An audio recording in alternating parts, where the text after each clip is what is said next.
आज ये सवाल उठना लाजमी है कि जो संसदीय क्षेत्र खुद गृह मंत्री राजनाथ सिंह का है, जिस राज्य से बीजेपी गठबंधन को 73 लोकसभा सीटें मिली थी, जहां से खुद प्रधानमंत्री नरेंद्र मोदी बनारस से सांसद हैं, उस राज्य में आखिर खुलेआम इस तरह से बीजेपी सांसद आदित्यनाथ क्यों कानून तोड़ रहे हैं? उन पर अंकुश है लखनऊ में किसी भी तरह से रैली करने का। और न सिर्फ वो मौजूद थे बल्कि उनके साथ दो और सांसद जगदंबिका पाल मौजूद थे और लल्लू सिंह जो कि अयोध्या के सांसद है वो भी मौजूद थे। और तस्वीरों में आप देख रहे हैं कि लक्ष्मीकांत वाजपेयी जो कि बीजेपी यूपी अध्यक्ष थे वो भी यहां मौजूद थे। लालजी टंडन को भी आप देख रहे हैं। तो सवाल यह कि क्या एक सत्ताधारी सांसद, क्योंकि केंद्र में इस वक्त बीजेपी की सरकार है, क्या एक सत्ताधारी सांसद को कानून का बिल्कुल भी लिहाज नहीं है? आइए सुनते हैं कि एक बार फिर योगी आदित्यनाथ ने किस तरह से संवेदनशील, सांप्रदायिक तौर पर संवेदनशील बयान दिया, वो भी कानून को तोड़ के। सुनते हैं।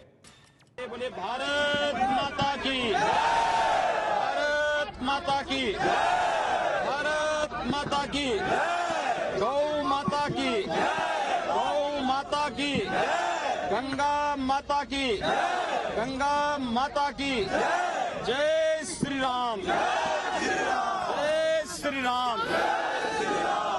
भारतीय जनता पार्टी के प्रदेश के अध्यक्ष माननीय डॉक्टर लक्ष्मीकांत वाजपेयी जी, भारतीय जनता पार्टी के वरिष्ठ नेता पूर्व सांसद माननीय श्री लालजी टंडन जी, आज के इस कार्यक्रम में विशेष रूप से उपस्थित माननीय सांसद श्री जगदंबिका पाल जी, माननीय सांसद श्री लल्लू सिंह जी,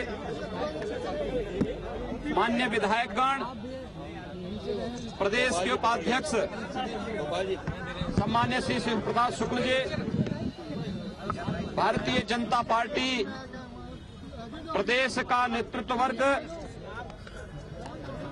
और जिनके समर्थन में आज हम सब यहां पर उपस्थित हुए हैं, भारतीय जनता पार्टी के जुझारू प्रत्याशी श्री आशुतोष टंडन जी, बंधुओं, उत्तर प्रदेश में केवल अराजकता और गुंडा राज के खिलाफ ही संघर्ष नहीं करना है, अपितु लोकतंत्र को रौंदने का जो कुत्सित प्रयास उत्तर प्रदेश के अंदर हो रहा है, उस अजी टंडन जी आते हैं, उनको आने दीजिए।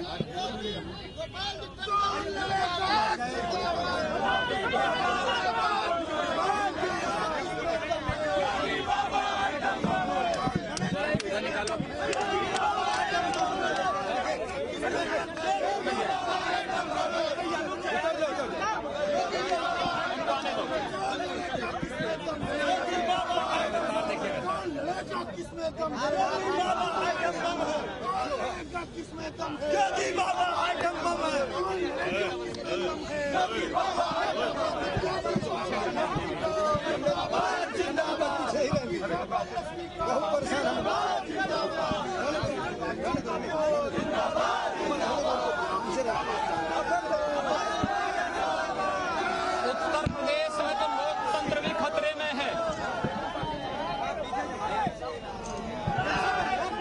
आज सुबह से हम लोगों को माननीय वाजपेयी जी के साथ में 4 सभाओं को संबोधित करना था। पहली सभा मुरादाबाद ठाकुरद्वारा पर में थी, दूसरी सभा स्वनाम धन्य श्री मुलायम सिंह यादव के नाक के नीचे मैनपुरी में थी, तीसरी सभा लखीमपुर खीरी निवासन विधानसभा क्षेत्र में और चौथी सभा लखनऊ में। मैं आश्चर्य करता हूं कि प्रशासन ने सुबह से ही हम लोगों को परेशान करके रखा हुआ है। अब नहीं कर पाएंगे। न ठाकुर द्वारा की सभा करने दी, न मैनपुरी की सभा करने दी, न निघासन की सभा में हमें लोगों को जाने दिया, और जब उन्हें लगा कि हम अंततः माननीय टंडन जी के प्रति सम्मान व्यक्त करते हुए लखनऊ आएंगे ही, तो अनैतिक तरीके से हम सब की सभा को जो भी उन्होंने अनुमति दी थी और लोकतांत्रिक तरीके से अनुमति को वापस लेने का कार्य जिला प्रशासन ने सत्ता के दबाव में किया है।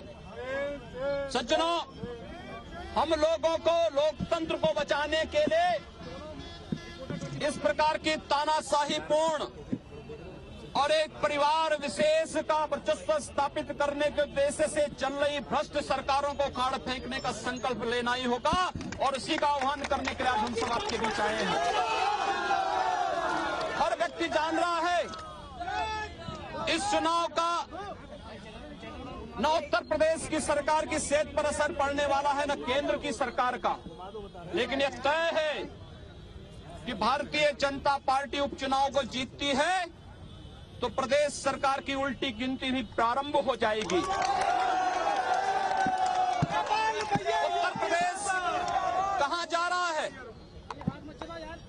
उत्तर प्रदेश के बारे में, उत्तर प्रदेश के बाहर जब हम जाते हैं, लोग कहते हैं कि जहां से सड़कें उधड़ी हुई दिखाई दे, जहां शहर और गांव रात्रि के अंधेरे में रहने को मजबूर हो, जहां पर कानून व्यवस्था की बदहाल स्थिति हो, मां बहनों की इज्जत सुरक्षित न हो, जहां सत्ता के संरक्षण में माफिया और अपराधी और भ्रष्ट तत्व पनप रहे हों, जहां पर कानून व्यवस्था की ध्वजियां सत्ताधारी दल के मंत्री, सांसद और विधायक स्वयं उड़ा रहे हों, समझ लीजिए वो उत्तर प्रदेश है।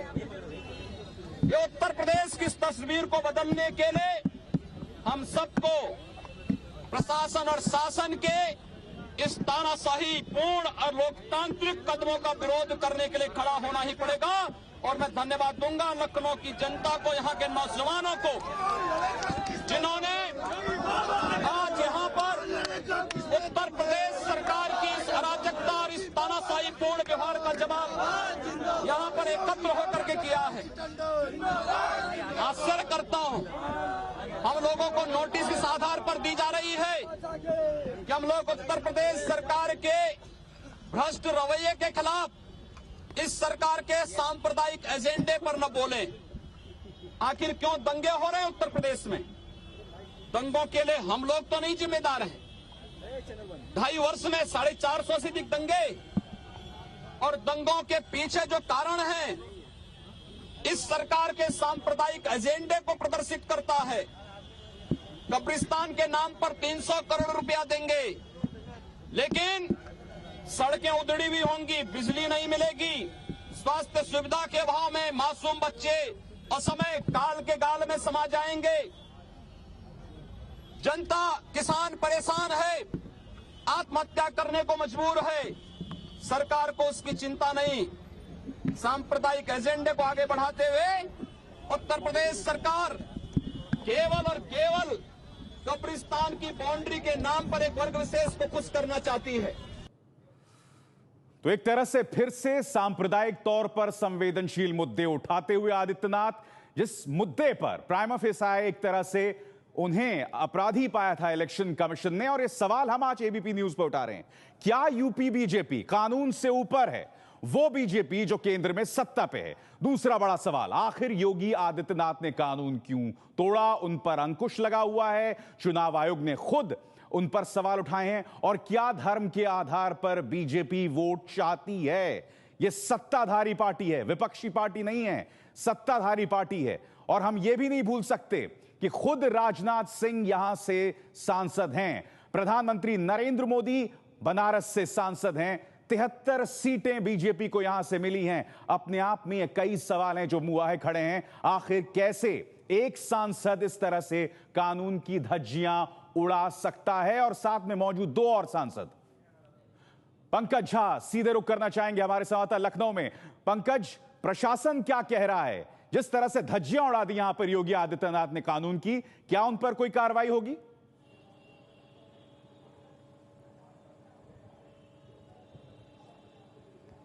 देखिए, फिलहाल कोई कार्रवाई नहीं होगी। जो मेरे यहाँ के अधिकारियों से बात हुई है, जो वरिष्ठ अधिकारी हैं, उनसे बात हुई तो उन्होंने कहा कि कहीं ना कहीं योगी आदित्यनाथ की कोशिश थी कि माहौल को गर्म बनाने की, सियासी माहौल को ध्रुवीकरण करने की यहाँ पर लखनऊ की, और इस वक्त अगर उनकी गिरफ्तारी की जाती है तो कानून व्यवस्था की स्थिति खड़ी हो सकती है। इसीलिए फिलहाल वे जहां भी जाना चाहते हैं, वो खुद निकल भी गए हैं लखनऊ से बाहर, तो उन्हें जाने दिया जाएगा। लेकिन हाँ, चूंकि उन्होंने चुनाव आचार संहिता का उल्लंघन किया है, इस बात की वीडियोग्राफी भी हुई है और इस बात के लिए कानूनी राय भी ली जा रही है, उसके बाद उनके खिलाफ केस दर्ज होगा।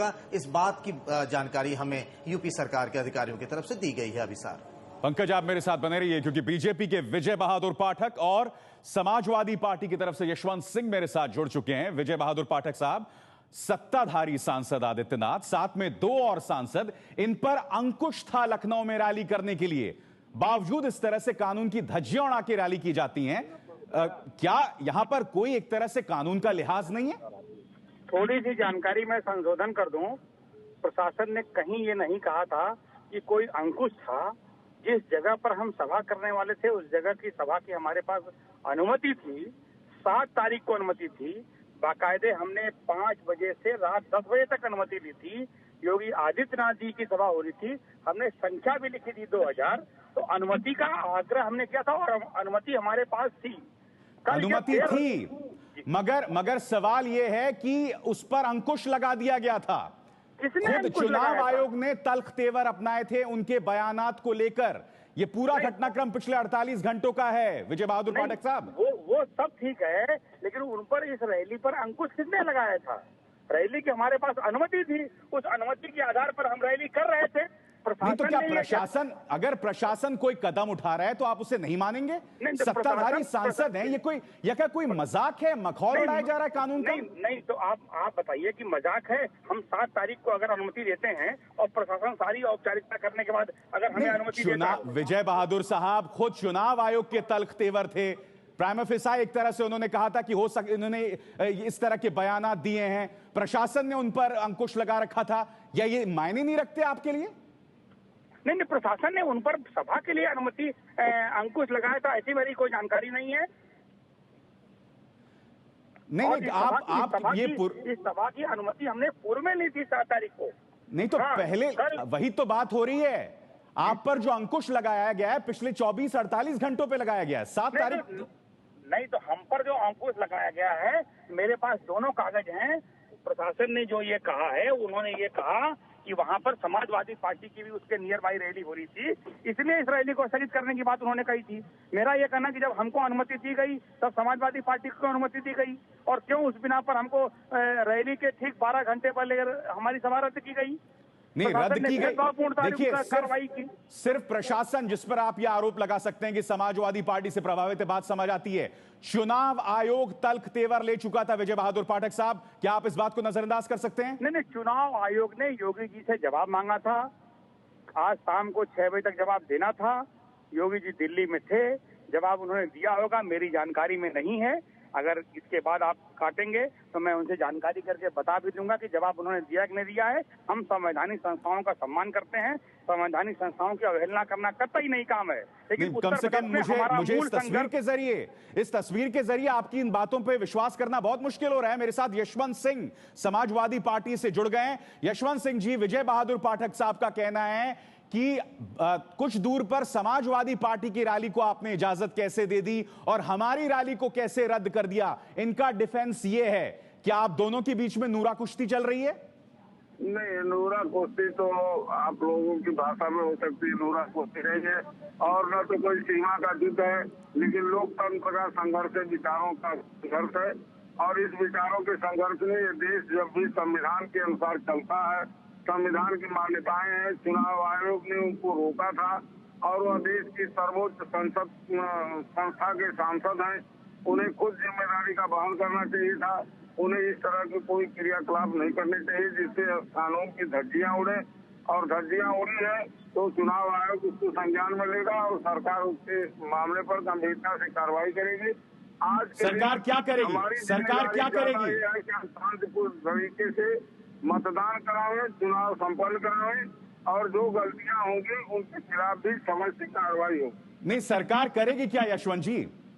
सरकार अभी तो चुनाव कराएगी कि जो जितने जगह पर उपचुनाव हो रहे हैं शांतिपूर्ण तरीके से चुनाव कराना हमारा प्रथम लक्ष्य है। नहीं, मेरा ये जो सामने हम तस्वीर दिखा रहे हैं यशवंत जी जो हम सामने तस्वीर दिखा रहे हैं जिसमें कानून की एक तरह से धज्जियां उड़ा दी योगी आदित्यनाथ जी ने, इसको लेकर प्रशासन क्या कदम उठाएगा? जब चुनाव होता है तो सरकार जो है चुनाव आयोग के साथ सहयोग करती है। चुनाव आयोग ने ये रोका था और चुनाव आयोग के आदेशों का इन्होंने उल्लंघन किया है।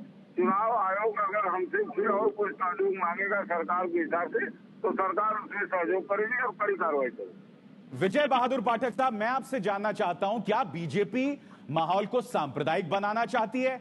स्पष्ट बात है कि अगर आपने योगी आदित्यनाथ को इंचार्ज बनाया है इन उपचुनावों के लिए तो इससे तो मंशा आपकी साफ दिखाई दे रही है।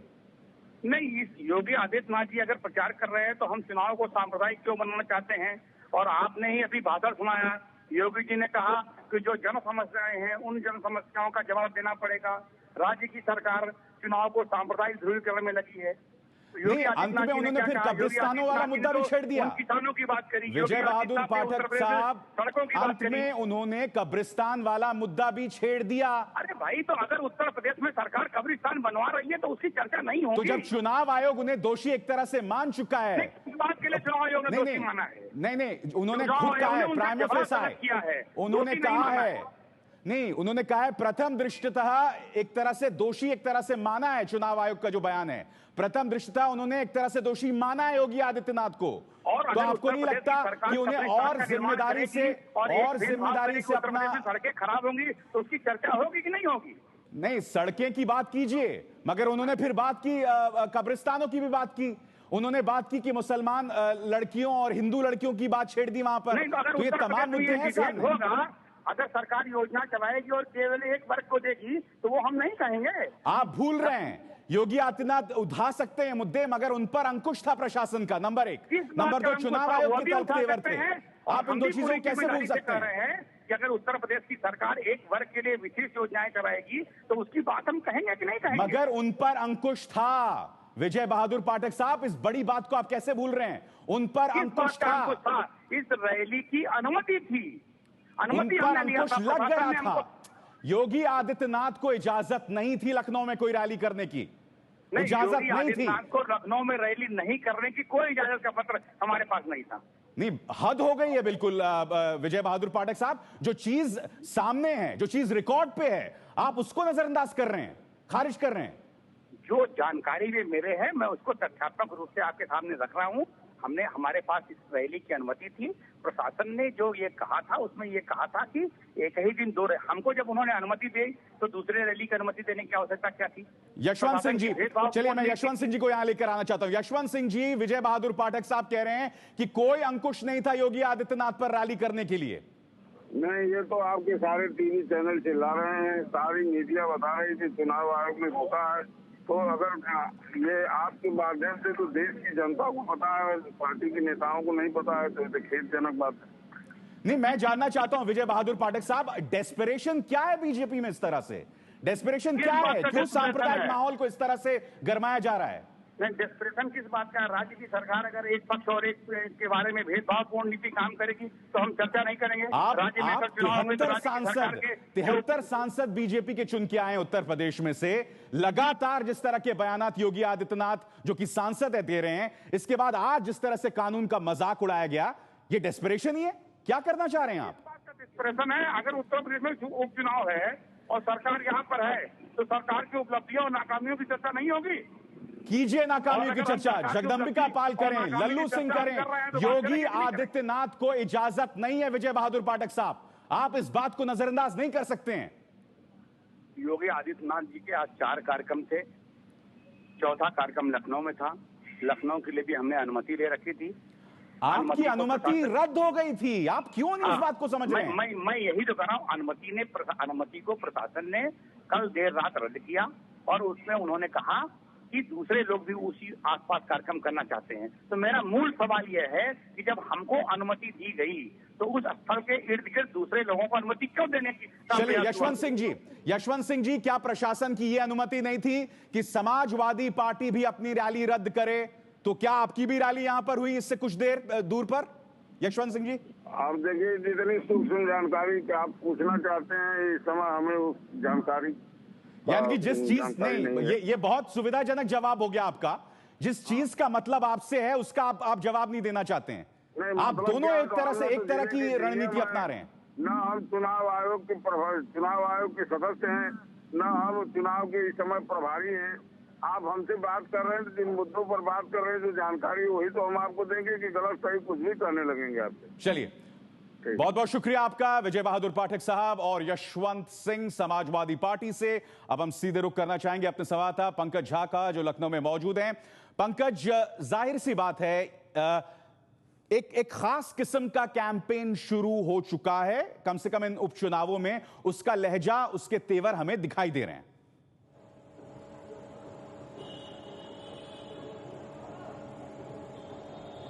इसमें कोई दो राय नहीं है। और अगर आप देखें 2 दिन पहले बीजेपी के राष्ट्रीय अध्यक्ष अमित शाह के बयान को, तो उन्होंने साफ तौर पे अपना एजेंडा साफ कर दिया था, जब उन्होंने कहा कि अगर यूपी में इसी तरीके से ध्रुवीकरण होता रहा तो उनकी सरकार बन जाएगी, यानी कि 2017 के विधानसभा चुनाव को लेकर के। और जिस तरीके से जिन 11 विधानसभा सीटों और मैनपुरी के लोकसभा सीट पर जो उपचुनाव होने हैं, 11 सितंबर को वोट डाले जाएंगे, उसमें जो पार्टी नेताओं के तेवर अंदाज, उनके बोल वचन देखिए, वो चाहे बात समाजवादी पार्टी के आजम खान की हो या फिर बीजेपी की योगी आदित्यनाथ की, तो दोनों तरफ से एजेंडा साफ है। और इसमें बीएसपी चुनाव नहीं लड़ रही है, इसीलिए दोनों का अब ये एजेंडा साफ हो गया और एक तरीके से तस्वीर साफ है कि दोनों ही उसी एजेंडे पर कहीं ना कहीं हैं। बहुत बहुत शुक्रिया आपका पंकज झा। और अंत में यह सवाल उठना भी लाजमी हो जाता है कि क्या खुद प्रधानमंत्री नरेंद्र मोदी इससे मुतमईन हैं, इस बात से इत्तेफाक रखते हैं कि कानून की धज्जियां उड़ाकर एक सांसद लखनऊ में रैली करते हैं और उन पे बाकायदा अंकुश लगा है, और उसी मंच पर 2 और सांसद भी मौजूद थे।